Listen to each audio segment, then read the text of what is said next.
নয়ন তারা সকলে নিতাই নিতাই নয়ন তারা দশ দিকময় নিতাই সুন্দর নিতাই ভুবন ভরা দশ দিকময় নিতাই সুন্দর নিতাই ভুবন ভরা সংসারের পার হইয়া ভক্তির সাগরে সংসারের পার হইয়া ভক্তির সাগরে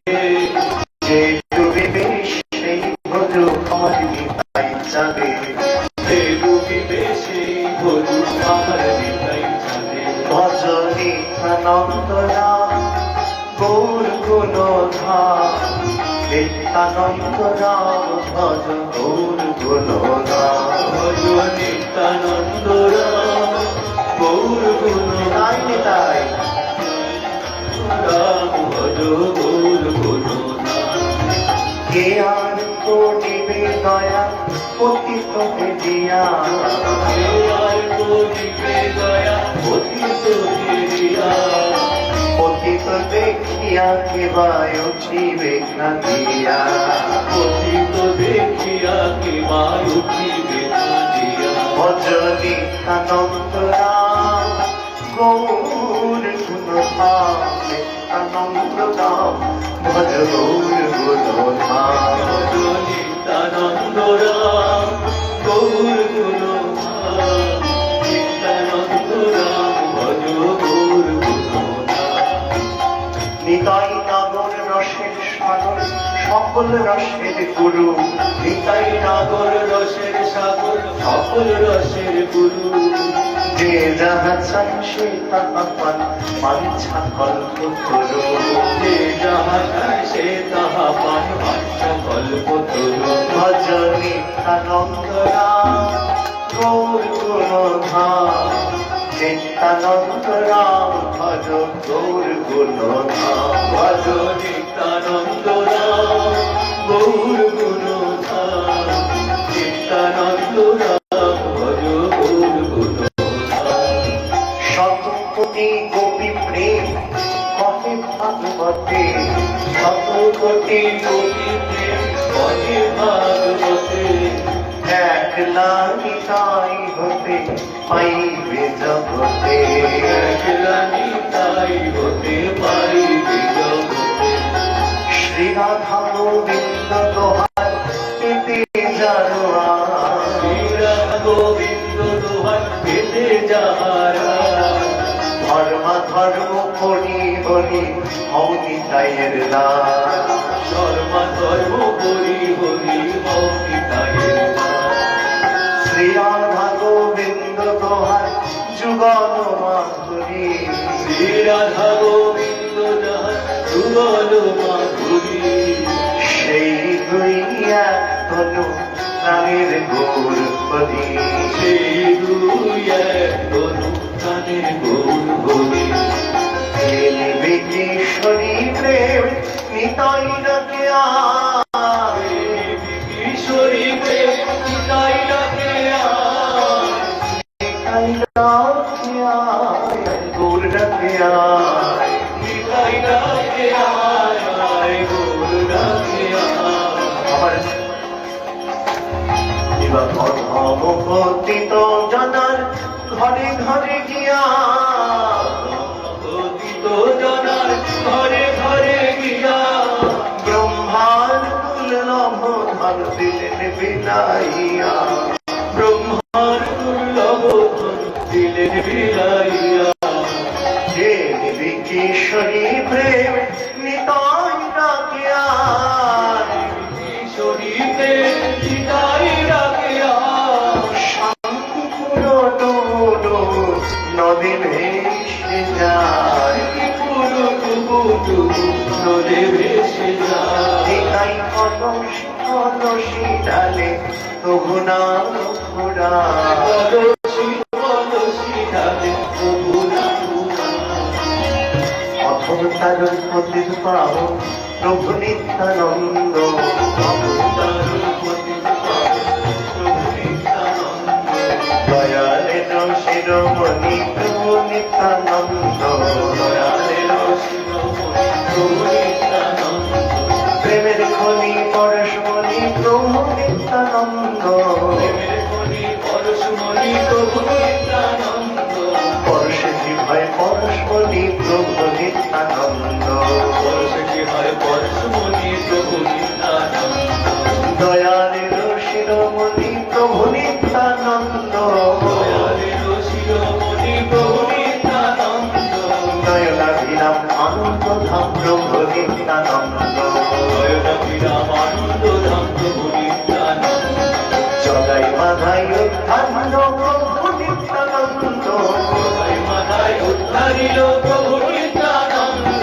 মার খেয়েছে ভুলে গেছে প্রভু নিত্যানন্দ, মার খেয়েছে ভুলে গেছে প্রভু নিত্যানন্দ, অক্রধ পরমানন্দ প্রভু নিত্যানন্দ, অক্রধ পরমানন্দ প্রভু নিত্যানন্দ, অযাচি প্রভু নিত্যানন্দ, অযাচি প্রতিপাতারি প্রভু নিত্যানন্দ, প্রভু নিত্যানন্দ আমার প্রভু নিত্যানন্দ, প্রভু নিত্যানন্দ আমার প্রভু নিত্যানন্দ, এবা গৌর প্রেমে মাতোয়ারা প্রভু নিত্যানন্দ, প্রেমে মাতোয়ারা প্রভু নিত্যানন্দ, অভিন্ন চৈতন্য তনু প্রভু নিত্যানন্দ, অভিন্ন চৈতন্য তনু প্রভু নিত্যানন্দ, জগদ্গুরু জগৎবন্ধু প্রভু নিত্যানন্দ, জগদ্গুরু জগৎবন্ধু প্রভু নিত্যানন্দ,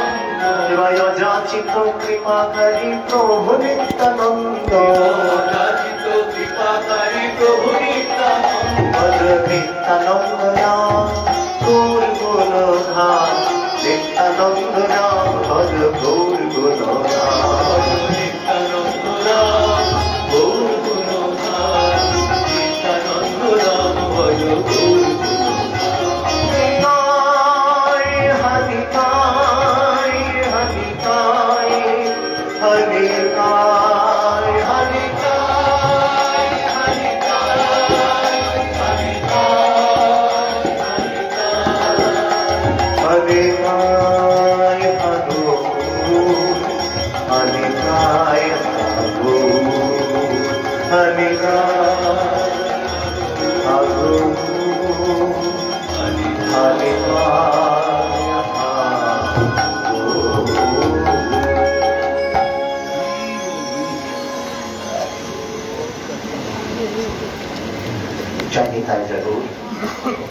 সময় বলবান, আসুন বলরামের কৃপায় নিতাইয়ের কৃপায় এগিয়ে যাই।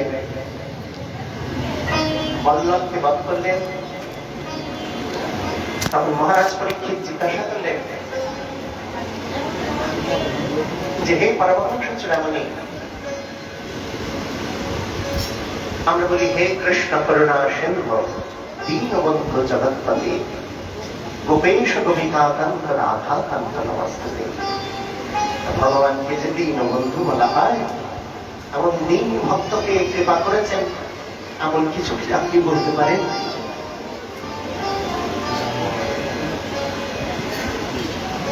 তখন সুখদেব গোস্বামী পাদ বললেন, হ্যাঁ মহারাজ, এক ভক্তের কথা ভাগবতে আসছেন। সুদামা নামে এক প্রশান্ত চিত্ত ব্রাহ্মণ শ্রীকৃষ্ণের বাল্য সখা ছিলেন। একদিন তার গৃহিণীর অনুরোধে দারিদ্রতা বুঝাবার জন্য 4 মুষ্টি চিপিটক দিয়ে দ্বারকায় পাঠিয়েছিলেন তার পত্নী। সুদামা ছিলেন নিষ্কিঞ্চন ব্রাহ্মণ। ব্রাহ্মণের 9টি গুণের কথা শাস্ত্র ব্যাখ্যা করেছেন। অষ্টাবক্র সংহিতা বা বিভিন্ন সংহিতায় ব্রাহ্মণের বিভিন্ন সংজ্ঞা আছে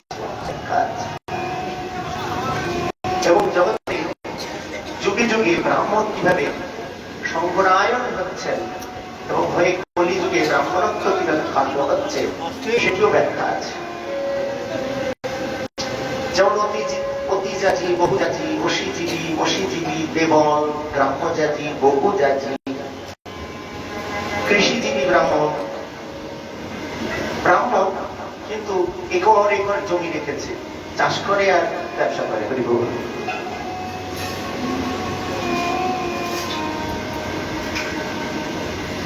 আবার দেখো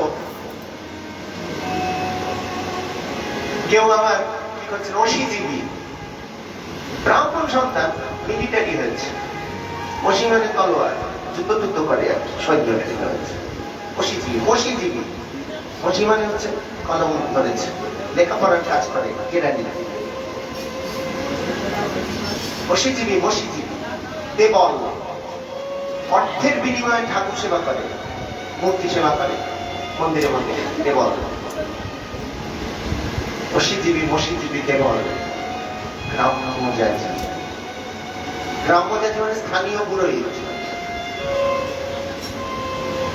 যে গ্রামে ভালো যজমান আছে সেখানে ঘরটা তৈরি করে থাকে, এখানে বেশ কাস্টমার আছে। অতিজাতি, অতিরিক্ত যজন করে, মানে বাড়ির নিজের ঘরেই পূজা করে, সে ঘেটু পূজা থেকে শুরু করে কোনো পূজাই বাদ নাই। অতিজাতি, বহুজাতি, বহু জায়গায় ঘুরে ঘুরে পূজা করে। আজকে আমার 36খানা জায়গায় সরস্বতী পুজো আছে, ঘুরে ঘুরে ঘুরে দৌড়ে দৌড়ে পূজা করে বেড়াচ্ছে।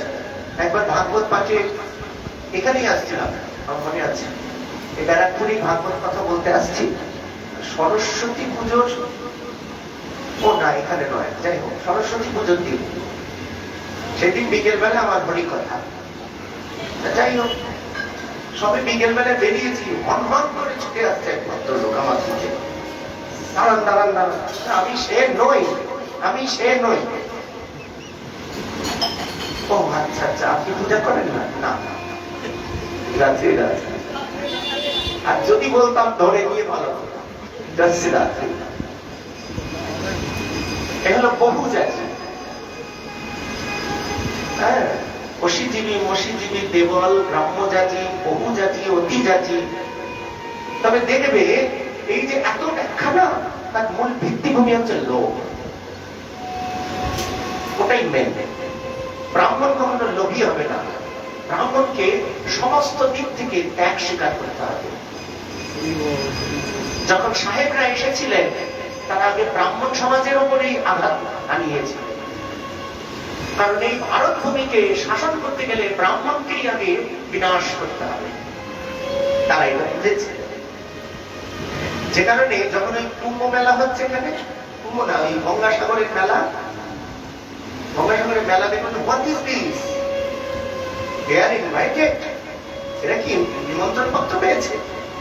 তাহলে দূর মশাই আমাদের নিমন্ত্রণ পত্র, বলে তাহলে এত গ্যাদারিং কোথা থেকে? গঙ্গাসাগরের মেলা, বলে আমাদের পঞ্জিকা দেখলেই হয়েছে। সে কি কে লেখে সব পঞ্জিকা? এগুলো ডেট লেখা থাকে না, এগুলো গ্রহ নক্ষত্র সব বাপরে বাপ, এত ইচ্ছা, এত ভালো পণ্ডিত। একবার দেখাবেন কিভাবে করে। এক কুড়ে ঘরে নিয়ে গেছে, সেখানে লম্ব জেলে ছেঁড়া কাপড় পরে খালি গায়ে একটা মন পঞ্জিকা লিখছেন। সাহেব করলেন সর্বনাশ, ও মাই গড, আগে এই ব্রাহ্মণটাকে নষ্ট করতে হবে। এদের এই বিদ্যা, এদের এই শাস্ত্র, এদের সংস্কৃত ভাষা, এগুলোকে খর্ব করতে হবে। সংস্কৃত ভাষাকে খর্ব করলে কি হবে জানো? যখন এই যে বিভিন্ন ফোর্ট উইলিয়াম, শ্রীরামপুরের মিশন টিশন এগুলো তৈরি হলো, তখন খুব করে বলো সব পড়ানো হবে, কিন্তু ইংলিশ পড়লে টাকা ধীরে ধীরে সব খর্ব হয়ে গেল। এবং সেই শাস্ত্র, পুরাণ তথা গণিত বিদ্যা, আমাদের সবই সংস্কৃতি ছিল রচনা, আমাদের যত বিজ্ঞান, আমাদের অঙ্ক, আমাদের যা কিছু সব ছিল সংস্কৃতে। যখন সংস্কৃত ভাষাটাই আর রইল না, দেশীয় ভাষা, আর কি হবে? আস্তে আস্তে সব চলে গেল, খর্ব হয়ে গেল। মুঘল আমলেও কিন্তু সর্বনাশ করতে পারেনি, বুঝেছ? নালন্দা বিশ্ববিদ্যালয় পুড়িয়ে দিয়েও আমাদের সর্বনাশ করতে পারেনি, তারপরেও আমরা পণ্ডিত আমাদের ছিল। কিন্তু এরা ঠিক ভালো বুঝেছেন যে বিদ্যাস্থানটাকেই নষ্ট করলে সব শেষ হয়ে যাবে রাতে রাতে। অতএব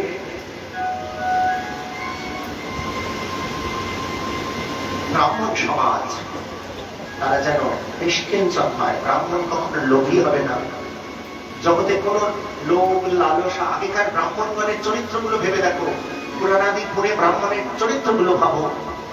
তারা শুধু বসে থাকে, কুটির নির্মাণ করে ভজন সাধন জপ তপ করেন আর জীবের কল্যাণের চিন্তা করেন।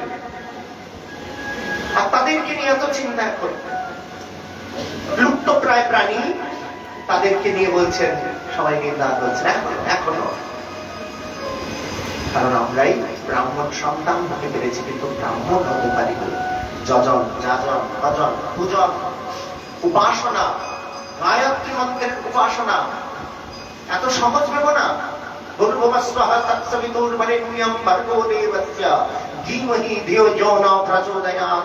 এই মন্ত্রের মধ্যে দিয়ে রয়েছে সবার কল্যাণ।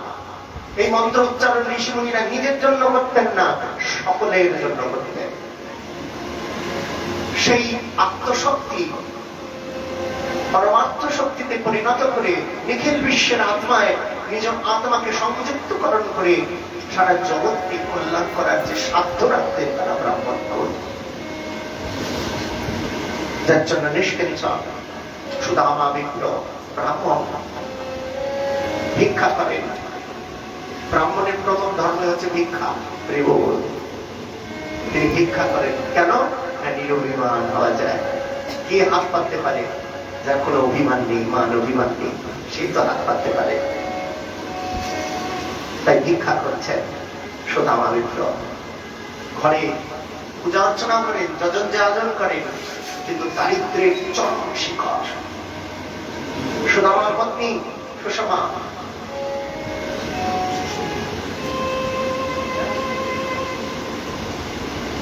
অনেকগুলো নাম আছে।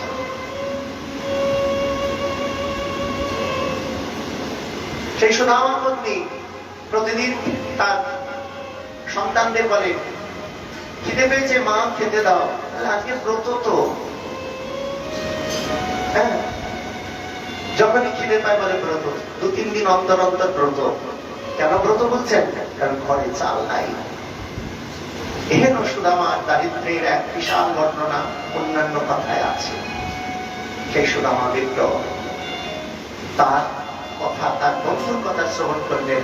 সুদামার পত্নী বললেন, হে স্বামী, হে পতি দেবতা, আপনি এতদিন বলেননি কেন? আমি জানতে পেরেছি আপনার সখা নাকি দ্বারিকাধীশ কৃষ্ণ। সুদামা বলেন, আহা, হে ভাগ্যবান, হে ভাগ্যবতী, হে কল্যাণী, তুমি যে কল্যাণী কেন বললেন? কারণ যে কৃষ্ণ কথা প্রথম বললেন, তাই বলেন, হে কল্যাণী, তুমি কৃষ্ণ নাম করলে এই সংসারে। সে যে আমার পরম বন্ধু। এতদিন বলনি কেন? তোমার বন্ধু থাকতে এইরকম রাজা বিরাজ বন্ধু থাকতে আমাদের এই দুর্দশা, তুমি একবার বলতে পারো না গিয়ে তার কথা? আরে বলারও দরকার নেই, তুমি যাও না, তোমার দুর্দশা দেখলে নিশ্চয়ই কিছু না কিছু দিয়ে দেবে। সুদামা মনে মনে ভাবছে, পত্নী যাই বলুক না কেন, একটা তো সুযোগ এসছে। কতদিন আমার বন্ধু সখাকে দেখি না। তখন সুদামা বললেন, করে যাবো যে বন্ধুর কাছে, কিছু নিয়ে তো যেতে হয়, কি নেব? নারায়ণ পতি দেবতা, আমি চেষ্টা করছি। কয়েক ঘর থেকে চিড়ের খুদ নিয়ে এলেন। নিয়ে এসে সুদামা বিপ্রের উত্তরীয়কে মুষ্টি করে বেঁধে দিলেন। সুদামা হাঁটতে শুরু করলেন। হাঁটতে হাঁটতে, গমন করতে করতে পায়ে ছালে পড়ে গেল। কত কাটা নড়ি পায়ে পড়ে, পায়ে পাদুকা পরারও তার সামর্থ্য নাই। গমন করতে করতে ভাবলেন, দ্বারিকাধীশ কৃষ্ণকে আমায় চিনতে পারবে এতদিন পরে। এই ভাবতে ভাবতেই বড় ক্লান্ত হয়ে একবার তন্দ্রাচ্ছন্ন হয়ে পড়লেন। পথে একটি বৃক্ষ মূলে বসেছেন। আর সুদামা যেই চোখ খুলে তাকিয়েছেন, দেখে সামনে একটি সুরম্য পুরী, আর এই সুরম্য পুরী তার রক্ষে দাঁড়িয়ে রয়েছেন। সবাইকে জিজ্ঞেস করছেন, এই পুরীটির নাম কি বাবা? বলে, কেন জানেন না আপনি? এটি হলো দ্বারকাপুরী, দ্বারিকা। আমি এসে গেছি দ্বারিকা। তার রক্ষীকে বললেন, আমার কানাইয়া আছে। কোন কানাইয়া? কানাইয়া কোন? তাহলে আমার সখা, বাল্য সখা। বাল্য সখা? এখানে দ্বারিকাধীশ কৃষ্ণ আছে। ওই তো, ওই আমার সখা। সবাই সুদামার দিকে তাকিয়ে দেখছেন, এ আবার কোন সখা? দূর থেকে এক ব্যক্তি শুনতে পেয়ে ছুটে চলে গেছেন আর কৃষ্ণকে জানাচ্ছেন, হে দ্বারিকাধীশ, আপনার চরণে প্রণাম। দূরে এক সখা এসেছেন, আপনার বলছেন আপনার বাল্য সখা। কি নাম? কি যেন সুদামা না কি নাম? সুদামা করে কৃষ্ণ তখন সব ছেড়ে রক্ষিণী দেবী পদসেবা করছিলেন, কিন্তু আত্মহারা হয়ে সুদামা সুদামা করতে করতে ছুটেন। আসুন, আমার এই গায়ক ভাই, তিনি আমাদের সুদামার একটি কীর্তন গিয়ে শোনাবে এবং তারপরে আমরা হরিকথায় প্রবেশ করব। খুব সংক্ষেপে, রিপিট করবে না, সময় বড় কম। রাধে রাধে। न सर पे है पगड़ी, न तन पे है जामा, बता दो कन्हैया को नाम है सुदामा। बता दो कन्हैया को नाम है सुदामा। न सर पे है पगड़ी, न तन पे है जामा, बता दो कन्हैया को नाम है सुदामा। बता दो कन्हैया को नाम है सुदामा।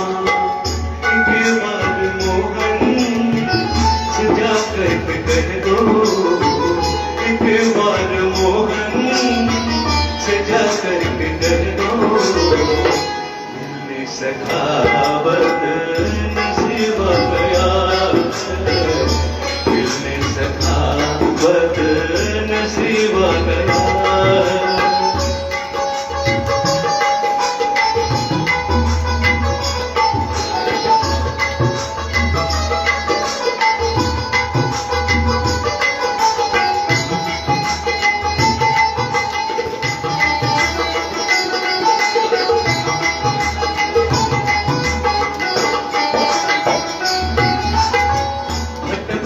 भटकते न जाने कहाँ से, भटकते भटकते न जाने कहाँ से, तुम्हारे महल के करीब गया है, तुम्हारे महल के करीब गया।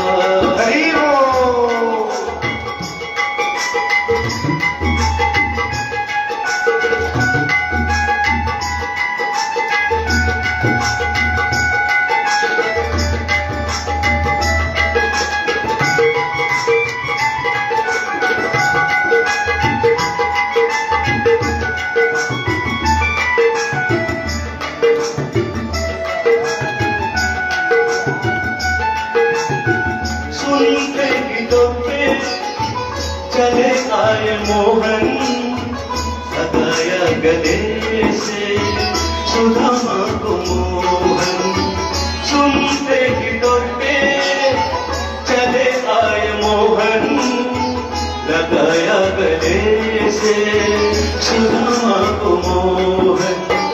हुआ रुक्मिणी को बहुत ही अचंभा, हुआ रुक्मिणी को बहुत ही अचंभा, ये मेहमान कैसा अजीब गया है, ये मेहमान कैसा अजीब गया है। भटकते न जाने कहाँ से, न जाने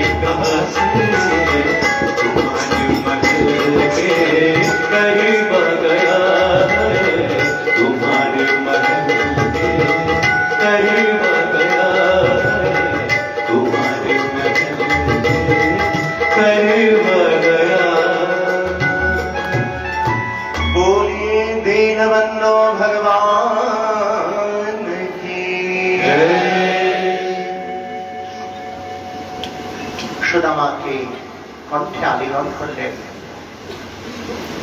এবং সুদামার যে হাড়গোড় গুলো ছিল সেগুলো ঠক ঠক করে আওয়াজ করতে শুরু করেছে। এই যে আলিঙ্গন করেছেন কৃষ্ণ, সুদামা বলে সখা লাগে, সখাকে হাত ধরে নিয়ে গিয়ে গমন করেছেন। নিজের সিংহাসনে উপবেশন করিয়ে চরণের কাছে গিয়ে বসে কৃষ্ণ বলছেন, আরে সখা, এতদিন পরে তোমার এই সখাকে মনে পড়ল, কেমন আছো ভাই? সুদামা তো আশ্চর্য হয়ে তাকিয়ে রয়েছেন কৃষ্ণের দিকে। কোন বাসুদেব কৃষ্ণকে দেখছি যে নিজের সিংহাসনে বসিয়ে চরণের কাছে গিয়ে বসেছেন। হে সুদামা, এইভাবে কেউ আসে?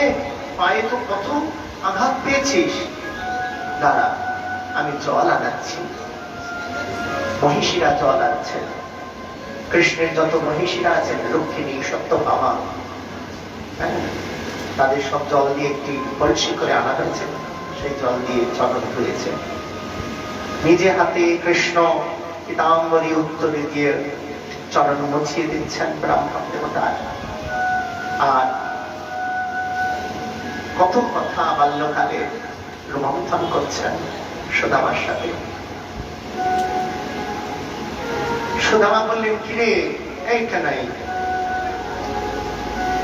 এত বয়স হয়ে গেল, বিয়ে থা করিসনি? করেছি তো। এই যে রুক্মিণী দেবীকে দেখিয়ে বললেন, এই তো আমার পত্নী, সৌভাগ্যবতী ভব। রুক্মিণী দেবী প্রণাম করছেন ব্রাহ্মণকে, সৌভাগ্যবতী ভব, আয়ুষ্মতী ভব, পুত্রবতী ভব ইত্যাদি সবার আশীর্বাদ করছেন। একজনই কি করেছিস? ভালো। দাঁড়া, এবার রুক্মিণীর পর সত্যভামা এসছে। সত্যভামা, আচ্ছা আচ্ছা আচ্ছা, বাহ, খুব ভালো, এতেও আমি আশীর্বাদ করি, খুব ভালো, খুব ভালো। তারপরে জাম্ববতী এসেছে, লক্ষণা এসেছে, ভদ্রা এসেছে, এক এক করে পত্নীগণ চলেই আসছে। তখন সুদামা বলে, এই কানাই, তুই করেছিস কি? তোর কত বিবাহ? বাবা বাবা, খুব ভালো ভালো। ক্ষত্রিয়দের তো এরকমই হতে হয়। সবাইকে আশীর্বাদ করলেন। সারাদিন কেটে গেল কথায় কথায়। কৃষ্ণ বললেন, এই সুদামা, তুই এইরকম কৃপণ তো জানতাম না। বন্ধুর জন্য এসেছিস আর কিছুই নিয়ে আসিস, খালি হাতে এলি, নিশ্চয় কিছু এনেছিস। সুদামা তখন পুটলি লোকায়, তারা কি লোকাচ্ছিস যেন, দেখি দেখি দেখি, ঠিক বার করেছে, করে সেই পুটলি খুলে উত্তরীয় সেই পুটলি থেকে চিপচিপি টক তার খুঁত বার করে এক মুষ্টি নিয়ে, আহ, কতদিন পরে তোর হাতে এই চিপি টক পাচ্ছি। আরে রাজভোগ খেতে খেতে চড়া পড়ে গেল, এটা একটু আস্বাদন করি। এক মুষ্টি, দুই মুষ্টি আবার নিতে গেছেন। রুক্মিণী দেবী হাতে দিয়েছেন, প্রভু তুমি তো দিতে গিয়ে সর্বস্ব দিয়ে দাও, আমাদের কি হবে? রাধে চিপি টাকা সাহায্য করলে এমন সহজ, এত সাবলীল সুদামা ধারণাও করতে পারেননি। সুদামাকে অপূর্ব সুপক্ষ অন্ন ভোজনে আপ্যায়িত করে সুদামাকে সময় হয়ে গেছে। সুদামা বলেন, ভাই কানাই, আর তো দেরি করা যাবে না, ঘরে যেতে হবে, চলি। না, খুব আনন্দ হলো রে আজকে, আবার চলে আসি। কৃষ্ণ, আসি রে, আসলাম, আসসালামু আলাইকুম, যাচ্ছি তো, যাচ্ছি রে। হ্যাঁ যা, কি ভুলে গেছিস? না, আমি কি আসি তাহলে কানাই? যতবারই বলে কানাই আসি, হ্যাঁ হয়। ফিরে যাচ্ছে আর মনে মনে বলছে, সব জানে বেটা, আর ব্রাহ্মণকে দক্ষিণা দিতে হয় জানে না। হরিবোল। যাকে যা দারিদ্রতা আমার নিত্য সঙ্গী, তাতে কি হলো? আমার প্রাণ কানাইয়াকে তো পেলাম, কত কথা হলো, সঙ্গ হলো। প্রাণ ভরে ওদের আশীর্বাদ করুক, ওরা আরো সমৃদ্ধ থাকুক।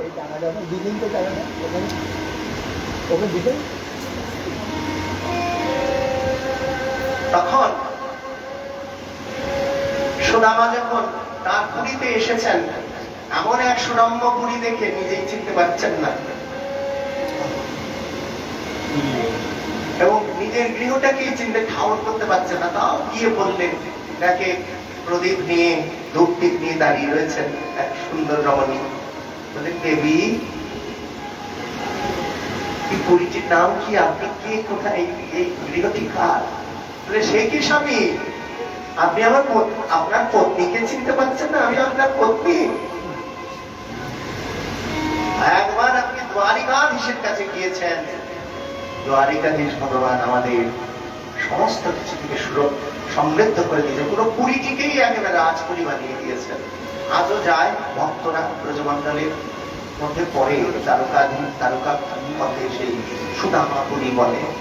আমার যাওয়া হয়নি, আমি জানি না, কিন্তু ভক্তরা বলেছেন সুদামাপুরী বলে একটি পুরী আছে, হতে পারে। এগুলি মানুষের মধ্যে থাকাই ভালো, তাহলে গিয়ে দেখবে কি না কি দেখেছো, কে কবে একটা পাথর দিয়ে বাড়ি বানিয়ে সুদামাপুরী বলছেন, ওখানে যাবে, ওই স্থানটা প্রণাম করে আসবে। এমন কনসেপ্ট রাখা ঠিক নয় যে ৫,৫০০ বছর আগের বাড়িটা এখন রয়েছে। ওটাকে অনুকল্প করে প্রতীক রূপে তৈরি করা হয়েছে। জয় জয় শ্রী রাধে, জয় দীনবন্ধু ভগবান কি। সুদামা বিপ্র কৃতকৃতার্থ হলেন, কৃষ্ণের করুণাকে অনুভব করলেন। সূর্যগ্রহণ উপলক্ষে মহাতীর্থ দ্বৈপায়ন হ্রদে স্নানযোগ উপলক্ষে সমস্ত ব্রজবাসীরা এবং হস্তিনাপুরবাসী একসাথে স্নান করতে এলেন। সেই উপলক্ষে সকলে ব্রজবাসীদের একটাই উদ্দেশ্য ছিল, কুম্ভ স্নান নয়, কৃষ্ণকে দেখবেন। সবাই দেখে কুশল বিনিময় করলেন, কিন্তু রাধারানী তথা ব্রজদেবীগণ কৃষ্ণকে দেখলেন আর দেখে বললেন, সেই তুমি, সেই আমি, কিন্তু এইখানে মনে ঠিক জমছে না। ওখানে বৃন্দাবননাথের বৈজয়ন্তী মালা চরণে নুপুর কোটির কিঙ্কিণী পীতবসন পরিধানে কোটিতটে ধরি অঙ্গদ বলয়হার বনিকঙ্কন শোভিত অঙ্গ, গলায় সুবর্ণ বন্দিত মাগনক সপ্ত প্রস্ফুটিত কমলের ন্যায় আঁখি। আর এখানে কৌস্তবমণি, বৈদুর্যমণি, খচিত অলঙ্কার। তোমার হাতে এখনো মোহন মুরলী নাই, এখানে আছে বেত্র, অশ্ব চড়ানোর রশি।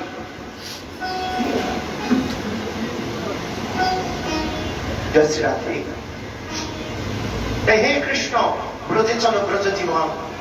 এই কুরুক্ষেত্রে কৃষ্ণকে আমরা চাই না, আমরা বৃন্দাবননাথ কৃষ্ণের উপাসনা করি। হারিয়ে গেছে ব্রজের কানাই তারাবতী দেশে। তোমার জন্য পথ খোলা রয়েছে হে মধুসূদন, হে বৃন্দাবন বিহারী, কিন্তু দ্বারিকাধীশ কৃষ্ণের জন্য আমাদের পথ নাই।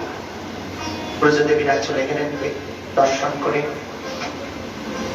ভগবান শ্রীকৃষ্ণ বলরামকে দর্শন করবার জন্য ব্যাসদেব, নারদ, ভরদ্বাজ, গৌতম, ওই বিশ্বামিত্র, বশিষ্ঠ, কাশ্যপ, মার্কণ্ডেয়, বৃহস্পতি, সনকাদি মুনিগণ সেখানে আগমন করলেন। কৃষ্ণ বললেন, জলময় তীর্থ সমূহ, মৃন্ময় শিলাময় দেবগণ দীর্ঘকাল সেবিত হলেই জীবগণকে পবিত্র করে, আর সাধুগণ দর্শন মাত্রেই পবিত্র হয়ে যায়। নমস্তস্मै ভগবতে কৃষ্ণায় কুণ্ঠমেধসে স্বয়োগ মায়য়াচ্ছন্ন মহিমনে পরমাত্মনে। ভগবান কৃষ্ণচন্দ্র দেবকী মাতার 6টি পুত্রকে পুনরুজ্জীবিত করে আবার প্রদান করলেন। বৃকাসুর বলে একটি অসুরের তাণ্ডব দেখা গেল। মহাদেবের তপস্যা করে বর নিয়েছেন, হে মহাদেব, আমাকে এই বর দিন যার মাথায় হাতে বসে পটাশ। মহাদেব বলে তথাস্তু। মানে এমন এক বর দিলেন, একটু পরীক্ষা করে দেখতে হবে। হে মহাদেব, আমি আপনার মাথায় হাত দেবো। মহাদেব বলে কি সর্বনাশ। এবার ছুটে ছুটে পালাচ্ছেন, ত্রাহিমাম ত্রাহিমাম মধুসূদন। মধুসূদন কি করবেন? তিনি তখন মোহিনী অবতারে আবির্ভূত হলেন। আর মোহিনীকে দেখে মোহে পড়ে বৃকাসুর তার পিছন পিছন ছুটছে। তখন বলছেন, হে দেবী, আমি তোমাকে পত্নী রূপে গ্রহণ করতে চাই। বলে, তোমার কি এমন যোগ্যতা আছে তুমি আমায় বিবাহ করবে? জানো, যার মাথায় হাত দেবো সেই পটাশ হয়ে যাবে। ওই বল। বলে, সে কি, কে দিয়েছে তোমায় এরকম অদ্ভুত বর? বলে, মহাদেব। মহাদেবের কোনো মতিগতি ঠিক আছে? নেশা ভাঙ করে পড়ে থাকে। পরীক্ষা করেই দেখো না, নিজের মাথায় হাত দাও, কিচ্ছু হবে না।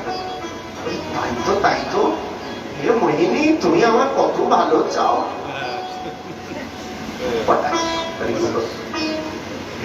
চলে গেল, নিজের মাথায় হাত দিন। ভৃগুমুনিকে সমস্ত দেবেন্দ্র মন্ডলী মুনি ঋষিগণ বললেন, কোন দেবতা পরম পূজ্য, তাকে পরীক্ষা করো। ভৃগুমুনি তখন ছুটে গেলেন ব্রহ্মলোকে।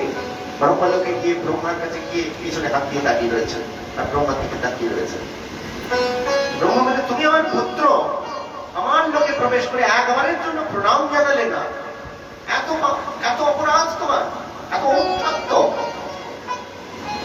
প্রণাম করে ব্রহ্মলোকে চলে যাচ্ছেন, আর মনে মনে বলছেন, একটা অপরাধ করেছি ঠিকই, কিন্তু জগতে যদি ক্ষমা না থাকে তাহলে জীবের উপায় কি? মহাদেবের কাছে গিয়ে আরেকটু প্রশ্নপত্র করা করে দিয়েছেন। সেখানে তো প্রণাম করেইনি। কেউ বলছেন, বাবা, উমারে বুকে ধরিয়া সুখে দোল দোল সৃজন ছন্দে আনন্দে নাচো নটরাজ হে মহাকাল প্রলয় তাল ওলো ওলো সৃজন ছন্দে আনন্দে নাচো নটরাজ হে মহাকাল প্রলয় তাল ওলো ওলো সৃজন ছন্দে। বাবা, বেশ বেশ বাজাও, বাবা বাবা, বেশ বেশ বেশ। বৈরাগী সবাই একেবারে মা পার্বতীকে কোলে নিয়ে বসে রয়েছে। এ কেমন বৈরাগী? হ্যাঁ, ভৃগুমুনি আর রেগে গিয়ে মহাদেবকে সুই ছুড়ে দিয়েছে, পালিয়ে গেছে। বলে, এখানেও ক্ষমা নেই। ছড়াক তব জটিল জটা শিশু শশীর কিরণ ছটা। ছড়াক তব জটিল জটা শিশু শশীর কিরণ ছটা। উমারে বুকে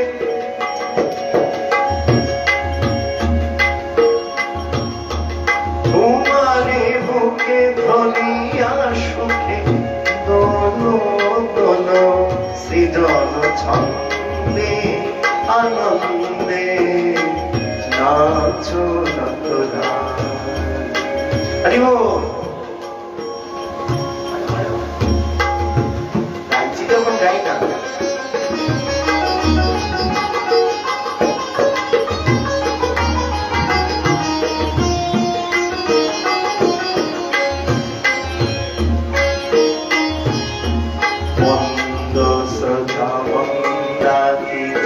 সুরধুনি তরঙ্গে সঙ্গীত জাগাও রেত রেত ভঙ্গে।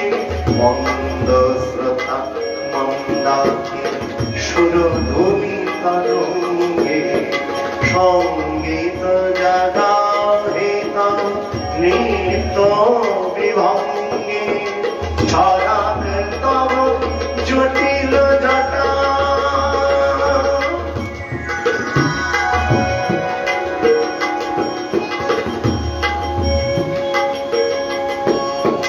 ভূত তোরা ফুল খুলিয়া ফেলি জটাতে বড় চম্পা বেলি, তোরা ফুল খুলিয়া ফেলি জটাতে বড় চম্পা বেলি, মার শ্মশানে নব জীবন শিব জাগিয়ে তোল সৃজন ছন্দে। মহাদেবের নিন্দা করলেন, হে মহাদেব, বৈরাগীর সময় বসে কিরকম উমাকে ধরে কোলে নিয়ে বসে আছেন। মহাদেব রেগে গিয়ে ত্রিশূল ছুড়ে দিলেন। তবে কথা কি জানো, ব্রহ্মাও রেগে গেলেন, শিবও রেগে গেলেন। আবার অন্য সময় তো রাগেন না, আরেকজন নিন্দে করলে তো রাগেন না, এখন রেগেছেন কেন? বলে উৎসাহটা বেশি। কেন? ওই যে চিত্রকেতু নিন্দে করেছিলেন না, যে বৃত্তাসুর হয়েছিল, রাধে রাধে, চিত্রকেতু তো নিন্দা করেছিলেন। ও মা, বেশ স্বামী স্ত্রী বেশ কোলে নিয়ে ঘুরে ঘুরে বেড়াচ্ছ, তখন কিন্তু মহাদেব রাগেননি। এখন রেগে গেলেন কেন? ভৃগুমণির ওপর, কারণ উৎসাহটা বেশি। অন্তর্যামী তো মহাদেবও বুঝেছেন, ব্রহ্মাও বুঝেছেন বিষ্ণুর মহিমা প্রকাশ হবে, তাহলে আমরা একটু খর্ব হয়ে যাই। তাই যে মহাদেব বলছেন আরাধনানাং সর্বেষাং বিষ্ণুর আরাধনম বলম তস্মাৎ পরতরম দেবী তদীয়ানাম সমর্চনম। আরাধনায় বিষ্ণুর আরাধনা সর্বশ্রেষ্ঠ। তিনি কি জানেন না কিছু? সব জানেন। ভৃগুমুনি যে পরীক্ষা করতে এসছে জানেন ভালো, তাই জায়গা মতো পৌঁছে দিচ্ছে, যা। এবার ভৃগুমুনি বলছেন এখানেও ক্ষমা করেনি, ছুটে গেছে এবার বিষ্ণু লোকে। বিষ্ণু লোকে গিয়ে এবার প্রশ্নপত্র আরো করা, বলে এবার ছুটে গিয়ে বুকে লাথি, রিভোল, কোন কথা নাই, একেবারে লাথি পদার হাত। তারপর চাঁচরণ নয়, পা চরণ, হাতে নয়, পা দিয়ে বুকের মধ্যে লাথি পদাঘাত দিয়েছে। বিষ্ণু শয়ন করেছিলেন শান্তাকারম ভুজগশয়নম পদ্মনাভম সুরেশম বিশ্বাধারম গগনসদৃশম মেঘবর্ণম শুভাঙ্গম। সেই বিষ্ণুর পদে বক্ষে পদাঘাত করেছেন। শ্রী বিষ্ণু আচরণ করে উঠে এসে বলছেন, ওম অবিষম, কত যাগযজ্ঞ করেন, আপনার কোমল হাত পা, ওই কোমল চরণে আমার কঠিন বক্ষে লেগে আপনার ব্যথা লাগেনি তো? এই বলে দুহাত দিয়ে ভৃগুমুনির চরণ সম্ভাষণ করতে শুরু করেছেন। আর ভৃগুমুনি চিৎকার করে বলছেন, ওরে জগতের জীব, যদি উপাসনা করতে হয় এই শ্রী বিষ্ণুর উপাসনা কর। তাই ভৃগুমুনি পরীক্ষা করলেন। অবশেষে যাদবগণের মধ্যে জাম্ববতীর পুত্র শাম্ব, কৃষ্ণের পুত্র শাম্ব, তাকে নারী রূপে সাজানো হলো। নারী রূপে সাজিয়ে গর্ভবতী সাজানো হয়েছে, পেট ফুলিয়ে গর্ভবতী সাজিয়ে শ্রীকৃষ্ণের পুত্র শাম্ব মুনি ঋষির কাছে গিয়ে বললেন, হে মুনিগণ, বলুন না, এত গর্ভবতী কন্যাটি, এর গর্ভে ছেলে হবে না মেয়ে হবে, কি হবে একটু বলে দিন না। ঋষি ক্রুদ্ধ হয়ে বললেন, তোদের বংশ ধ্বংসের কুশল তৈরি হবে, যা। সামনের উদর থেকে দেখো, ভগবানের পুত্র সেই কথা আছেন, ভগবান সাক্ষাৎ তাকে অভিশাপ দিচ্ছে, তোর কুষ্ঠ রোগ হবে। সেই সাম্য আমাদের ভগবান দেখাচ্ছেন এই জগতে, আমি নিজেও যদি কোন অন্যায় করি আমি নিজেকে ক্ষমা করি না, কাকে ক্ষমা করবো? এই জগৎটা এইভাবে আমাদের চলে। ওই রক্ষে করো রণে বনে জনে জঙ্গলে, এটি আমাদের কখনো অভিপ্রেত নয়। নিজের কর্ম নিজেকে করতে হবে, রাতের শাম। তাই যখনই পেট থেকে বার করলেন, দেখলেন সত্যি সত্যি সেটি একটি মুষলে পরিণত হয়েছে। ভয় পেয়ে গেলেন যাদবরা, উগ্রসেনকে জানালেন ঘটনার কথা। উগ্রসেন বললেন, এটাকে টুকরো করে দেওয়া হবে, ছোট্ট ছোট্ট টুকরো করে রেণু করে সমুদ্রে ফেলে দেওয়া হবে। সমুদ্রে ফেলে দেওয়া হলো। কিন্তু সমুদ্র তো আবার কিছু নেয় না, ভাসিয়ে আমার দিকে ফেলে দিলেন, আর সেখানে বিভিন্ন সংজ্ঞা মাছ হয়ে গেল। এদিকে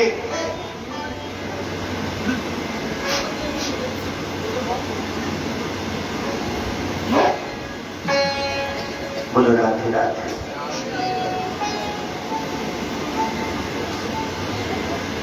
এদিকে একদিন দেবর্ষী নারদ হরিনাম করতে করতে রাজা বসুদেবের কাছে এলেন। দূর থেকে দেখছেন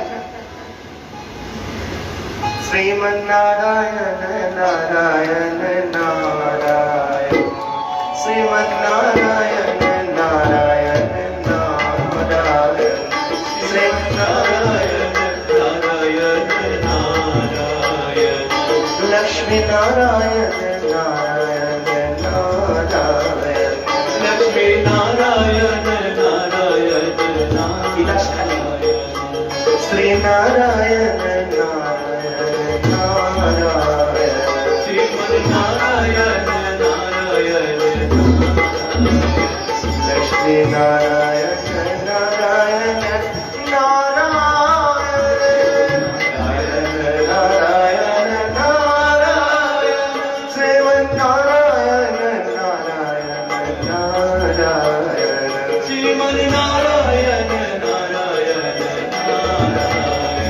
লক্ষ্মী নারায়ণ নারায়ণ নারায়ণ, লক্ষ্মী নারায়ণ নারায়ণ নারায়ণ, नारायण नारायण जय जय नारायण, नारायण नारायण जय जय नारायण, हरि नारायण नारायण जय जय नारायण, नीतानन्दं त्याजति गिरिजा श्यामं प्रेक्षं कण्ठं शूरम् विश्विदानीलवासा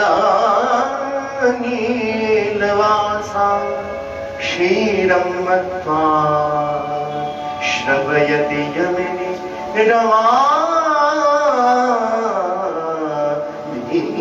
वीरिकोऽन्धा, जशसि ते विनया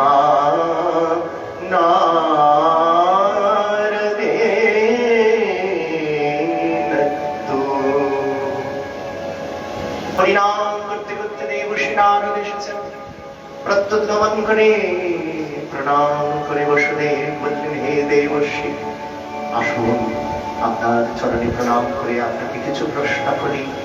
জীবের আত্যন্তিক কল্যাণ কিভাবে হবে? তখন দেবর্ষী নারদ বললেন, হে বসুদেব, আপনার পিতৃব্যগণ এক সময় এই প্রশ্নটা করেছিলেন। গত 17তম ত্রেতা যুগে নিমি রাজা যজ্ঞ সভায় ঋষভ দেবের কনিষ্ঠ 9 জন যোগীন্দ্র এসেছিলেন। কবি হরি অন্তরিক্ষ দ্রুমিল চমস্কর ভাজন পিপ্পলায় অভিভদ্র এনারা ভারতের এই 9 জন কনিষ্ঠ ভ্রাতা, এই 9 জন যোগেন্দ্র এসে উপস্থিত হয়েছিলেন। আর তাদের দেখে যজ্ঞ চলছিল নিমি রাজার যজ্ঞ সভায়। আর সেই যজ্ঞ সভায় যজ্ঞের অধিষ্ঠাত্রী দেবতারা হাত জোর করে প্রণাম করলেন। আর সেই অবস্থা দেখে নিমি রাজা বুঝলেন এরা নিষ্কিঞ্চন, তাই তাদের স্তুতি করে ঘরে নিয়ে এলেন। প্রণাম করে বললেন, আমার প্রশ্নের উত্তর দিন। বলে, কি মহারাজ, সবে অতিথি হয়ে এলাম, আগে প্রশ্নের উত্তর দিতে হবে, আবার কেমন অতিথি সৎকার? বলেন, আপনাদের মতো নিষ্কিঞ্চন ব্যক্তি বোধোহন কাল পর্যন্ত গৃহীর ঘরে থাকেন। অতো আত্মনিজং সেবং মৃচ্ছাম ভবতো নঘা সংসারেস্মিন সনাতন সৎসঙ্গতে শিবদের নাম। প্রথম যোগীন্দ্র প্রশ্ন করলেন নিমি রাজাকে, ভাগবত ধর্ম কাকে বলে? যা আচরণ করলে ভগবানের মতি হয় তাকে বলে ভাগবত ধর্ম। যৎকরসি যতস্নাসি যজ্জোষি তদাসি যত্তপস্যসি কৌন্তেয় তৎপস্যমাদত্তম। দেবীরাজা প্রশ্ন করেছিলেন জীবের লক্ষণ কি, ভক্তের লক্ষণ কি, উত্তম ভক্তের লক্ষণ কি ইত্যাদি। জীবের আত্যন্তিক কল্যাণ কিভাবে হবে? বলে জীবের আত্যন্তিক কল্যাণ তখনই হবে যখন জীবের হৃদয় থেকে ভয় নামক বস্তুটি থাকবে না। যে ব্যক্তি কোনোদিন ভীতই হয় না, এখন তাকিয়ে দেখো প্রহ্লাদের দিকে, প্রহ্লাদের হলো আত্যন্তিক কল্যাণ, এর থেকে আর কল্যাণ কিছু হতে পারে না। তাই আমরা প্রহ্লাদ চরিত্র ব্যাখ্যা করেছি, অতএব আমরা প্রসঙ্গে আর বেশি এগোচ্ছি না, পরের প্রশ্নে চলে যাই। বলছে ভক্তের লক্ষণ কি? বলে ভক্ত তিন প্রকার, উত্তম, মধ্যম আর প্রাকৃত স্মৃত কনিষ্ঠ। উত্তম ভক্তের লক্ষণ হচ্ছে সর্বজীবেই কৃষ্ণ দেখবেন, ঈশ্বর দর্শন করবেন, যেমন ভরত। মধ্যম ভক্ত বলে ভক্তের সঙ্গই বেশি করে, অভক্তের সঙ্গ করে না। এই তারাই গায়ে না, কি গায়ে? যার মুখে ভাই হরি কথা নাই, তার কাছে তুমি যেও না। যার মুখ হেরি ভুলে যাও হরি, তার মুখ আগে যেও না। এরা গায়। নিত্যানন্দ প্রভু যদি ভাবতেন এই কথা, যার মুখে হরি কথা নেই তার কাছে যেও না, তাহলে আর জগাই বাদাই উদ্ধার করতে যেতেন। ওই জগাই বাদাই হরি নাম করে না, যাবই না ওর কাছে, তাহলে হতো। অতএব উত্তম ভক্ত সর্বত্র অধিকার করে নেন, ভক্ত তৈরি করে নেন। আর মধ্যম ভক্ত ভক্তের সঙ্গ করে, অভক্তের সঙ্গ করে না। প্রাকৃত স্মৃত নিজেকেই ভক্ত মনে করে। অন্নকূটে 56 ব্যঞ্জন দিয়ে ভোগ দেই আমাদের, মন্দিরের কোন ব্যাপার জানেন আবার, আমাদের মতো পারবেন, ইত্যাদি ইত্যাদি। মানে নিজেই ভক্ত। কেউ যদি অন্য কিছু কথা বলে, আমিও করেছি ওই করেছি, সেটা শুনবেই না, খালি নিজের ঢাক পেটাবে। এইরকম কিছু ব্যক্তি আছে। আমার মতো পুষ্পান্ন আর কেউ করতে পারে না, আমার মতো রান্না কেউ করতে পারে না, আমার মতো ঠাকুর সেবা কেউ করতে পারে না। এদেরকে অভক্ত বলেনি, এদেরকেও ভক্ত বলা হয়েছে শাস্ত্রে, কিন্তু প্রাকৃত স্মৃত। প্রাকৃত স্মৃত মানে কনিষ্ঠ। এরা ধীরে ধীরে ধীরে অভিজ্ঞতা অর্জন করে ধীরে ধীরে আবার ভক্তের পর্যায়ে প্রবিষ্ট হবে। মহাপ্রভু আবার 3 ভাগে ভাগ করেছেন। সত্যরাজ খান জিজ্ঞেস করছে বৈষ্ণব চিনিব কেমনে? যেই বলেছেন বৈষ্ণব চিনিব কেমনে, মহাপ্রভু বলে যার মুখে একবার কৃষ্ণ নাম সেই তো বৈষ্ণব। বলে যারা একবার কৃষ্ণ নাম করে ব্যঙ্গ করে উঠতে পারে, পথ চলতে চলতে তিলক থেকে হরে কৃষ্ণা বলে কি করে হাসে, তারাও কি বৈষ্ণব? তাই সত্যরাজ খান দ্বিতীয়বার জিজ্ঞেস করলেন বৈষ্ণব চিনিব কেমনে? তখন সে বলছে আরে যার মুখে নিরন্তর কৃষ্ণ নাম সেই তো বৈষ্ণব। বলে নিরন্তর কৃষ্ণ নাম করে আর লোক ঠকায়, আবার সেই ঠকিয়ে টাকা দিয়ে আবার বড় বড় তীর্থে ধর্মশালা তৈরি করে দেয়। দুষ্টুমিরও শেষ নাই, ভালো কাজেরও শেষ নাই, এরা কি বৈষ্ণব?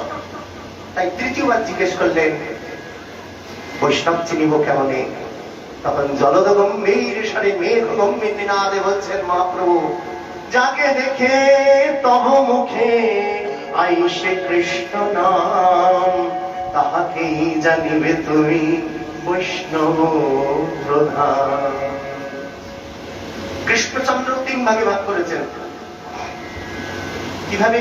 নারদ বলছেন তুমি বড্ড পক্ষপাতী করো, কৌরবদের ভালোবাসো আর পঞ্চপাণ্ডবদের ভালোবাসো, একসাথেই বাসো না, কৌরবদের একটু কম ভালোবাসো। মানে আমি দর্পণের মতো, হে নারদ আয়নায় ঘুষি দেখালে ঘুষি দেখতে পাবে, প্রণাম দেখালে প্রণাম পাবে। তোমার ইচ্ছা হয় তুমি পরীক্ষা করো, এই নাম 3খানা মালা দিলাম পরিয়ে এসো, উত্তম মধ্যম অধম 3 জনকে পেলিং করাবে। কৌরবের শিবিরে গেছেন, দুর্যোধন বলেন আসুন আসুন দেবশ্রী কি করতে পারি আপনার জন্য? বলে তোমার ঘরে উত্তম কে আছে একটু বলতে পারো? বলে আমি উত্তম। আমি উত্তম কুমার বল, জয় রাধে। বলে এই মালাটা তোমার, প্রভু পাঠিয়েছেন। ভাই তাই? আমি উত্তম মধ্যম, তার মধ্যম আমার ভাই সুশাসন। দুঃশাসন নাম ছিল না, নাম ছিল সুশাসন সুযোধন। দুর্যোধন মানে সুশাসন দুঃশাসন। ওর গলা করিল মধ্যম, অধম। তোমার শিবিরে অধম কে আছে? বুঝতে হবে কত সৈন্য সামর্থ্য, কত কি আছে। একজন অধম বেরিয়ে যাবে, একটু খুঁজে দেখুন। নারদ খুঁজে খুঁজে হয়রান হয়ে গেছে, যাকে অধম বলে তেড়ে আসে। ও দুজন, তোমার শিবিরে তো কেউ অধম নাই, মালা তো দেওয়া যাবে না। ছুটে গেছেন পঞ্চপাণ্ডবের শিবিরে। যুধিষ্ঠির প্রত্যুত্তমন করে ভুলুণ্ঠিত প্রণাম করে বললেন, অহোভাগ্য আমাদের, দগ্ধিক পাত্র অর্ঘ দিয়ে প্রণাম করে বলছেন, বলুন, আদেশ করুন। তোমার এই শিবিরে উত্তম কে আছে বলতে পারো? বলে, যিনি উত্তম তিনি তো এখন উপস্থিত নেই। মালা এনেছি যে, তিন মালাটা দিন। মালাটা নিয়ে শ্রীকৃষ্ণের আলেখ্য মূর্তি দেখে তাকে পরিয়ে দিয়ে বললেন, এই তো সর্বোত্তম। নারদ তখন মাথা নেড়ে আনন্দ প্রকাশ করছেন। মধ্যম কে আছে বলতে পারো? তাহলে হ্যাঁ, মধ্যমও বলতে পারবো। তিন মালাটা দিন। মালাটা নিয়ে দেবশ্রী নারদ বসে আছেন সিংহাসনে, চারিদিকে ভ্রমণ করছেন। চারবার প্রদক্ষিণ করে নারদকে বলেন, আপনি তো মধ্যস্থতা করেন সবার সাথে, আপনি মধ্যম। ম্যাঙ্গানিজ ডাইঅক্সাইড, হরি বল, রাধে রাধে। আপনি মধ্যম, আপনি সব ঘটন ঘটান। আরো আনন্দিত হলেন। প্রথম বলে, আপনি আমার কণ্ঠে পরিয়ে দিন, জগতে আর কোন অধম নেই আমি ছাড়া। তখন নারদ বুঝতে পারলেন, ভগবান তো নির্বিকার নির্বিকল্প। ভগবানকে প্রেম ঘন হয়ে আসতে গেলে শ্রী রাধে রাধে রাধে বরসানে वाली राधे, রাধে রাধে রাধে बरसाने वाली राधे, राधे कृष्ण जय जय जय श्री राधे। हरि बोल। এই ভক্তের লক্ষণ নিয়ে আলোচনা হলো। মহারাজ তিনি জিজ্ঞেস করলেন, শ্রীহরির যে মায়া, ব্রহ্মাদি দেবতাগণের মোহকর, সেই মায়ার স্বরূপ কি? তৃতীয় যোগীন্দ্র অন্তরিক্ষ তদুত্তরে বললেন, মহাভূতের দ্বারা ভগবান জীব সমূহের সৃষ্টি করেছেন। জীবগণ দেহকেই আত্মা মনে করে শরীরের প্রতি আসক্ত হয়। এই আসক্তির দ্বারা সৃষ্টি বাসনাগুলি হতে কর্ম করতে করতে জীবগণ সুখ দুঃখ ভোগ করে, একেই মায়া বলে। পুনরায় জিজ্ঞাসা করলেন, আত্মজ্ঞানহীন ব্যক্তিগণের পক্ষে মায়া দুস্তরণীয়, এই মায়া স্থূলবুদ্ধি সম্পন্ন ব্যক্তিরা কিভাবে পার করবে? তার উত্তরে প্রভুত্ব বলিলেন, স্মরন্তঃ স্মারয়ন্তশ্চ মিথো ভৌহরম হরিং ভক্ত্যা সঞ্জাতয়া ভক্ত্যা বিভ্রত্যোৎপুলকান্তনো। দুঃখের বিনাশ, সুখ লাভের জন্য যারা কর্ম করে তার কর্মসমূহের বিপরীত ফল পান। মায়ার বন্ধন ছেদন করতে হলে তত্ত্বজ্ঞ গুরুর শরণাগত হয়ে তার নির্দেশ মতো শ্রী হরির লীলা কথায় মনোনিবেশ করা, হরি কথা হরিনাম করা, এই দ্বারাই মায়াকে তিরোহিত করা সম্ভব। নিমিরাজা প্রশ্ন করলেন, পরমাত্মা পরব্রহ্মের স্বরূপ কেমন? তখন বিপুলায়ন উত্তর দিলেন, যিনি বিশ্বের সৃষ্টি স্থিতি প্রলয়ের কারণ স্বরূপ, তিনি স্বয়ং কারণ রহিত। অন্তরে বা বাহিরে সর্বাধার রূপে সর্বদা বর্তমান আছেন, স্বয়ংপূর্ণ, স্বয়ং জ্যোতি, স্বয়ং সিদ্ধ পরমাত্মা নারায়ণ। মোক্ষকামী ব্যক্তির চিত্ত যখন শ্রীহরির চরণ কমল চিন্তা করতে পরিশুদ্ধ হয়, তখন তার বিশুদ্ধ চিত্ত পরমাত্মার প্রকাশ অনুভূত হতে থাকবে। এইভাবে নবযোগীন্দ্রগণ অবতার নির্ণয়ের কথা বলেছিলেন এবং সেখানে বলছেন, কৃষ্ণ বর্ণ তিসা কৃষ্ণ সর্ব মঙ্গলাস্ত্র স্পষ্টদৈ যজ্ঞৈ সংকীর্তনৈ প্রায় যজন্তেই শুভেচ্ছ। নবযোগীন্দ্র বলেন, যুগের নায়ক, যুগে যুগে অবতীর্ণ হন কৃষ্ণ বর্ণ অতিশা কৃষ্ণ। অতিশা মানে কৃষ্ণ বর্ণে আসবেন, কিন্তু কৃষ্ণ বর্ণের বিপরীত বর্ণে যিনি আসবেন তিনি যুগনায়ক। ভাগবতে এত সুন্দর বর্ণনা করেছেন। এইখানে নবযোগীন্দ্রগণ ব্যাখ্যা করছেন, যেখানে এই শ্লোকটিকে মহাপ্রভু অবতার নির্ণয়ে আমরা গৌড়ীয় বৈষ্ণবগণ এটিকে আলোচনা করে থাকি। কৃষ্ণ বর্ণাতি শ্যাম কৃষ্ণ সাঙ্গ পাঙ্গাস্তর সবার সদাই। সাঙ্গ পাঙ্গ এগুলো অস্ত্র নিয়ে সংকীর্তনে যজন্তেহি সুমেধস, সংকীর্তনে যজ্ঞে কৈলা কৃষ্ণ আরাধন, সেই তো সুমেধা পায় শ্রীকৃষ্ণ চরণ। জয় রাধে। তাই সুমেধা ব্যক্তিগণ, মেধাবী যারা একটু বুদ্ধি আছে, তারাই সেই শ্রীকৃষ্ণ চৈতন্য মহাপ্রভুকে ভগবান রূপে স্মরণ করতে পারবেন, বুঝতে পারবেন। এদিকে শ্রীকৃষ্ণচন্দ্রকে আহ্বান করতে ব্রহ্মাদি দেবতাগণ এলেন, বললেন প্রভু লীলা সম্বরণ করবে আমরা জানতে পেরেছি, এই বন্দনা করতে এসেছি। তথাস্তু বলে তাদের আশ্বস্ত করলেন। এদিকে দ্বারকা ভূমি যখন জলমগ্ন হবে জানতে পারলেন কৃষ্ণ, তখন প্রভাস ক্ষেত্রে সবাইকে গমন করালেন। সমস্ত যাদবগণ প্রভাসে গমন করলেন। এদিকে শ্রীকৃষ্ণ যোগ তপস্যায় উপবেশন করে রয়েছেন। উদ্ধব জানতে পারলেন শ্রীকৃষ্ণচন্দ্র লীলা সম্পাদন করবেন। তখন উদ্ধব কাঁদতে কাঁদতে বললেন, হে সখা, হে দ্বৈত, হে সখে, হে ভুবনৈক বন্ধু, তুমি না থাকলে আমি থাকবো কি করে? তখন কৃষ্ণ বললেন, তোমাকে থাকতেই হবে। তুমি না থাকলে আমার কথা জগতে প্রকাশ করবে কে? উদ্ধব যদি না থাকতো, শ্রীকৃষ্ণের নাতি বজ্রনাভ যদি না থাকতো, আমরা কোনো তীর্থ খুঁজে পেতাম না। হরিবোল। উদ্ধব সাক্ষী হয়ে বজ্রনাভ কোথা থেকে জানবে? বজ্রনাভ জানে উদ্ধব ব্রজমণ্ডলে 10 মাস 10 দিন কাটিয়ে এসেছে, কোথায় কোন লীলা হয়েছে সব জানে। তাই উদ্ধব বজ্রনাভকে নিয়ে সব লীলাস্থলীগুলোকে পাথর দিয়ে বাঁচিয়ে দিয়েছিলেন। তাই উদ্ধবকে বললেন, তুমি আমার প্রচার করবে। আমি চলে গেছি ভাবছো কেন? কৃষ্ণ কথা আর কৃষ্ণ কোনদিন আলাদা কিছু নয়। যেই নাম সেই কৃষ্ণ ভজনিষ্ঠা করি, নামের সহিতে আছে আপনি শ্রীহরি। নাম আমি অভিন্ন। তুমি আমাকেই গুরু বলে মনে করতে পারো। আচার্যং হি বিজানিয়ানম নাবমন্যেত করিহি সাইব মত্তবদ্ভা স্বেত সর্বদেবময়ং গুরু। আচার্যং হি বিজানান্যাবমন্যেত করিহি চিৎ। বলছেন এই যে কত আচার্যকে দেখছো না, বলো রাধে রাধে। আজকের দিনটা অন্তত চঞ্চল হবেন না, একটু সময় দিন, তাহলে সুন্দর করে সম্পন্ন হবে না। একেবারেই অন্তিমে চলে এসেছি, আর উঠে যাবেন না এই সময়। প্রার্থনা রইল সকলের কাছে। কৃষ্ণ বলছে, উদ্ধব, এই জগতে যত গুরুদেব দেখছো, যত আচার্য, এই সব আচার্যের মধ্যে আমি সর্বদেবময় গুরু।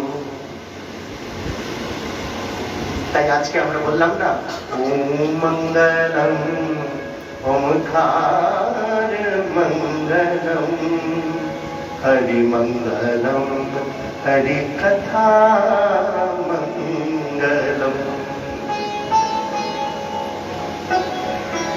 কৃষ্ণই হচ্ছে জগৎগুরু।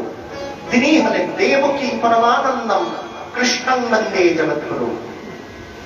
জগতে যেখানে যে গুরুকেই পাবে, সেই গুরু তোমার কৃষ্ণচন্দ্র ছাড়া কেউ নাও।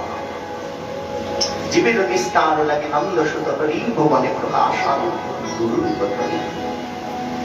তথাপি এই জগতে চলতে গেলেও তুমি দেখবে গুরুতত্ত্বই তোমাকে ধরে রেখেছে। হরিবোল। এক সাধু বলছেন, শিষ্য গুরুর মাথার উপর দিয়ে চলে, আর সবাই চিঠি করতে শুরু করে, তোবা তোবা। হ্যাঁ তো, শিষ্য গুরুর মাথার উপর দিয়ে চলে, আর শিষ্যের যত মল মূত্র সেই ওই গুরুদেবকে গ্রহণ করতে হয়। এমন গুরুর দরকার নেই, বলে এইরকমই। কারণ অখণ্ড মণ্ডলাকারম ব্যাপ্তং যেন চরাচরম তৎপদম দর্শিতাং যেন তস্मै শ্রী গুরবে নমঃ। যদি অখণ্ড মণ্ডলাকারে এই জগৎ থাকে, আমি কোথায় হেঁটে বেড়াবো? যদি গুরু না আমাকে ধরে রাখে, আমি আছাড় খেয়ে পড়ে যাব। তাই গুরু আমার ভিত্তিভূমি, গুরুই আমাকে ধারণ করে রেখেছেন। সেই বাল্যকাল থেকে আমি শিক্ষা গ্রহণ করতে করতে যে অভিজ্ঞতা অর্জন করে বড় হয়েছি, সেই গুরু তত্ত্ব আমাকে শিখিয়েছেন। জগতের সমস্ত ক্ষেত্রে, সমস্ত অবস্থায় গুরু আমাকে ধরে রেখেছেন। সংসার দাওয়া নললীর লোক ত্রাণায় কারুণ্য ঘনাঘনত্বম প্রাপ্ত সকলান গুণর্ণবাস বন্দে গুরু শ্রী চরণারবিন্দম।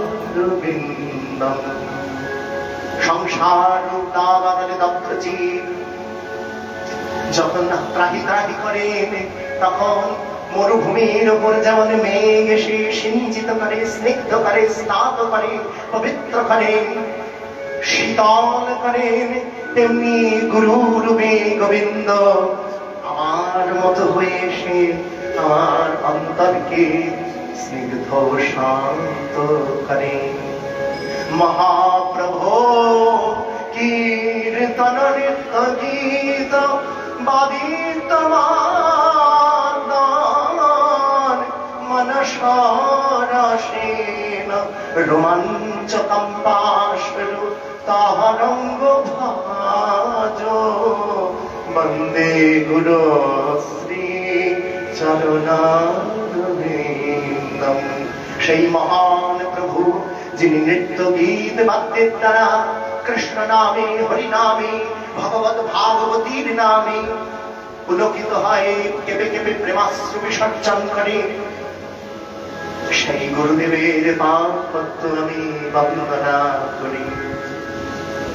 শ্রী বিগ্রহারা ধন নিত্য নাম শৃঙ্গার তন্মন্দির মার্জ নাদ যুক্তশ্চ ভক্তাংশ্চ নিযুঞ্জত বন্দে গুরু শ্রী চরণারবিন্দম।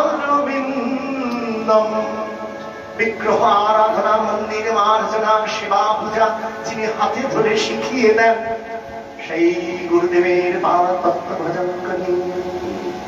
চতুর্বিধ শ্রী ভগবত প্রসাদ সপ্তন্ন কীর্তন হরিভক্ত সংধান। চতুর্বিধ ভগবত প্রসাদ দিয়ে আপ্যায়ন করে।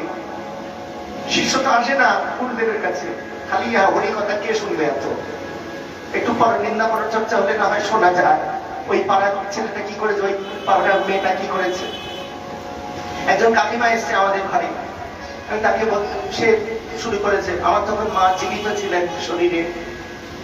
ও দিদি, ও দি, ওই বাড়ির ওই বোঝগিন্নি কি করে জানেন, ওই বাড়ির এই গিন্নি কি করেন জানেন, খুব বলা শুরু করেছেন। আমি বললাম, জানো কাকিমা, এইরকম একটা ধ্রুব বলে একটা চরিত্র ছিল জানো, এইরকম একটা প্রহ্লাদ বলে একটু ভাগবতের কথা শুরু করেছে, একটা প্রসঙ্গ বানিয়ে শুরু করেছে। কিছুক্ষণ পরে বলে, বাবা দিদি, তোমার ছেলে কি সুন্দর হরি কথা বলে। আচ্ছা দিদি, আসি তাহলে, আমার আসবো একদিন। হয়ে গেল 5 মিনিটে ধৈর্য চলে গেল। জয় শ্রী রাধে। গুরুদেব বোঝেন তো, বুঝে বলে, হ্যাঁ শিষ্য, তুমি আসো না কেন?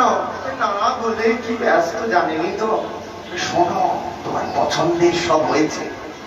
হ্যাঁ, ওই যে চিলি পনির হয়েছে, ওই হয়েছে, সেই হয়েছে। হ্যাঁ, ভোগের ভালো ভালো রান্না হয়েছে, আসবে ভোগের প্রসাদ পাবে। ও আচ্ছা ঠিক আছে, দেখছি গুরুদেব। ব্যাস, এসে হাজির হয়েছে।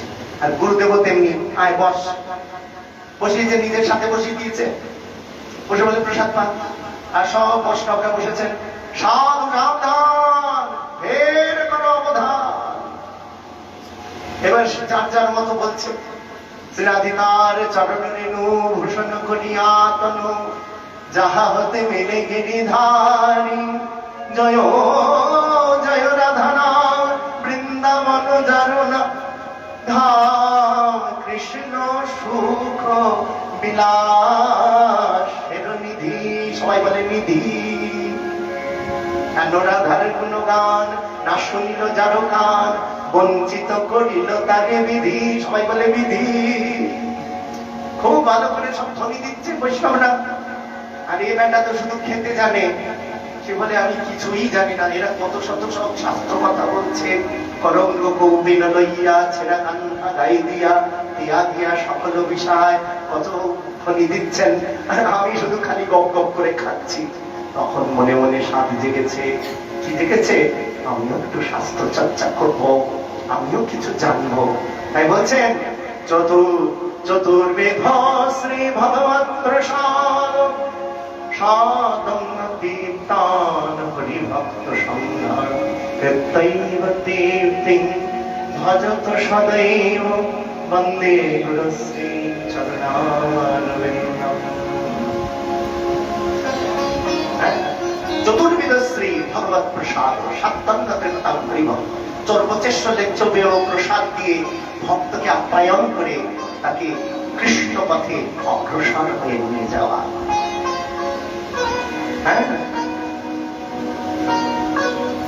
সাক্ষাৎ হরিতেন সমস্ত শাস্ত্রে রূপস্তথা ভাগবতৈব সদ্ভি। এই হচ্ছে গুরুতত্ত্ব। এখন আলোচনা করতে গেলে তো আর সময় থাকবে না। তাই বলছেন জগতে চলার পথে প্রত্যেকটা জগতের প্রত্যেক ব্যক্তিকে গুরু বলে পেল। এই বলে ভগবান দত্তাত্রেয়র কথা বললেন। দত্তাত্রেয় মুনি ছিলেন ব্রহ্মা বিষ্ণু মহেশ্বর এক শরীরে, যাকে তিননাথ বলো তোমরা। তিননাথের মেলা দাও, গান করো তিননাথের গান। ব্রহ্মা বিষ্ণু মহেশ্বর এই দত্তাত্রেয় মুনি ছিলেন অনসুয়ার পুত্র, সতী অনসুয়া। নারদ করে। একবার শিবলোকে গেছেন, দেখে এলাম সতী। সতী দেখলে মানে কোন সতী? আমি তো সতী। না না, ওই রকম সতী, অনসুয়ার সতী। মহাদেবের পত্নী পার্বতী বলে দেখো তো গিয়ে কে কোন সতী অনসুয়া। আবার বৈকুণ্ঠ লোকে গিয়ে বলে দেখে এলাম সতী। নারায়ণ নারায়ণ। কোথায়? বলে অনসুয়া সতী। এবার মা লক্ষ্মী দেবী আবার বিষ্ণুকে বলে যাও পরীক্ষা করে এসো কোন সতী। আবার ব্রহ্মার ঘরণী সাবিত্রী, তাকেও বলেছেন মাগো সতী দেখেছি একবার অনসুয়া। এই তিন গিন্নি ব্রহ্মা বিষ্ণু মহেশ্বরকে পাঠিয়েছে পরীক্ষা করার জন্য। তারা সবাই প্ল্যান করে কি করেছে? প্ল্যান করে সেজেছেন, ওই ব্রাহ্মণ সেজে ভিক্ষা করছেন। ভিক্ষা কি লাগবে? অনসুয়ার কাছে বলছেন যে আপনার দুগ্ধ পান করতে চাই, এটাই আমাদের ভিক্ষা।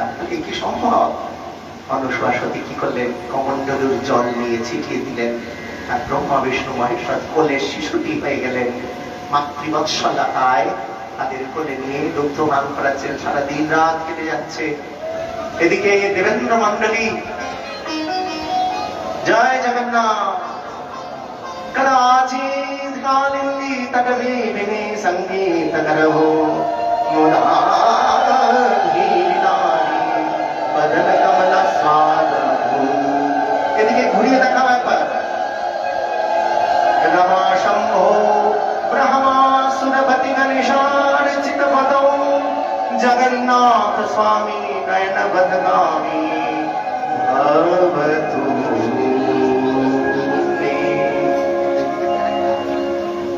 সেই দত্তাত্রেয় মুনি হলেন।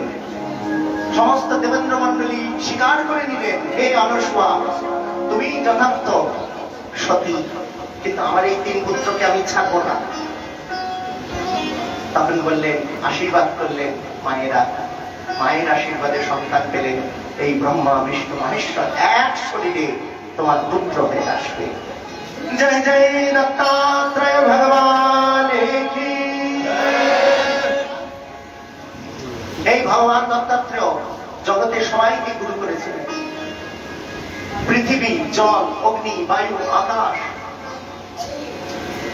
সকলকে গুরু করেছিলেন। অবশেষে বললেন, দেহ পুনর্মম বিরক্তি বিবেক হেতু বীরভ্রত স্ম সত্ত্বনিধনম সততাদ্যোর্দর্কম। দেহকেও আমি গুরুরূপে বরণ করলাম। কপট, মৎস্য, হরিণ, কুমারী, হস্তি, সর্প, পতঙ্গ, কুড়র, এই অষ্টগুরু সাধারণ, মধুকর, মধুকরী, পিঙ্গলা অসাধারণ এবং অবশিষ্টগণ অন্যান্য অনন্য সাধারণ। এই গুরুকে গুরুপদে বরণ করেছিলেন দত্তাত্রেয় মুনি।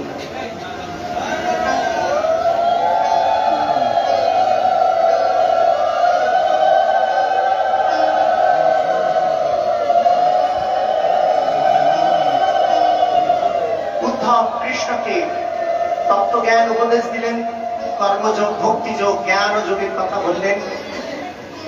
অন্তিমে ভক্তগণ বলো রাধে রাধে।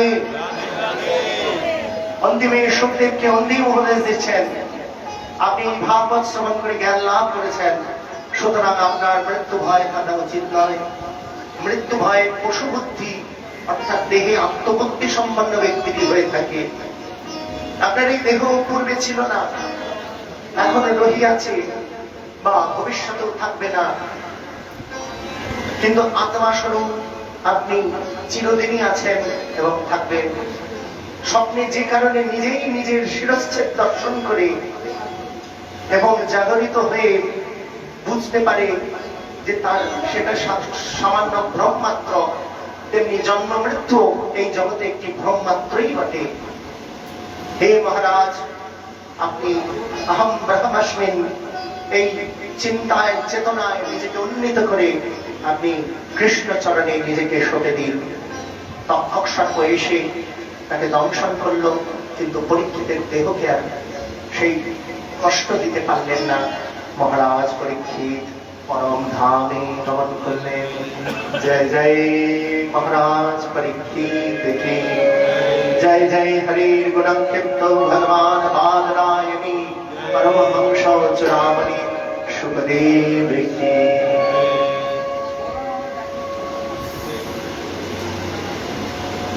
বলো রাধে রাধে।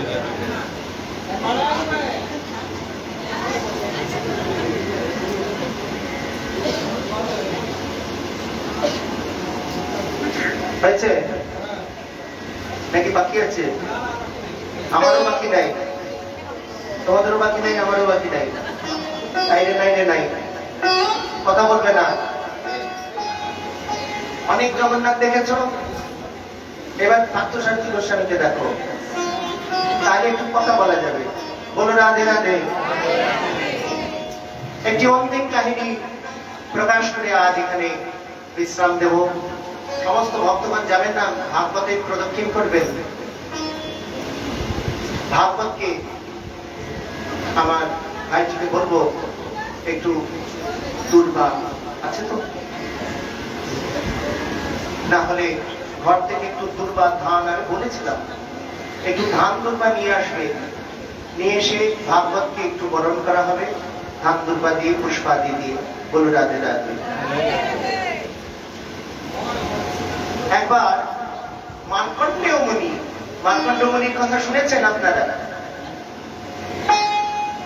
যিনি চণ্ডী প্রকাশ করেছিলেন, যে চণ্ডী পাঠ হয় পুরাণে, মার্কণ্ডেয় পুরাণ আছে কিন্তু, যেটি অষ্টাদশ পুরাণের মধ্যেই পড়ে। কিন্তু এই মার্কণ্ডেয় মুনি একদিন হরিহরের তপস্যা করেছেন, শিব আর বিষ্ণু,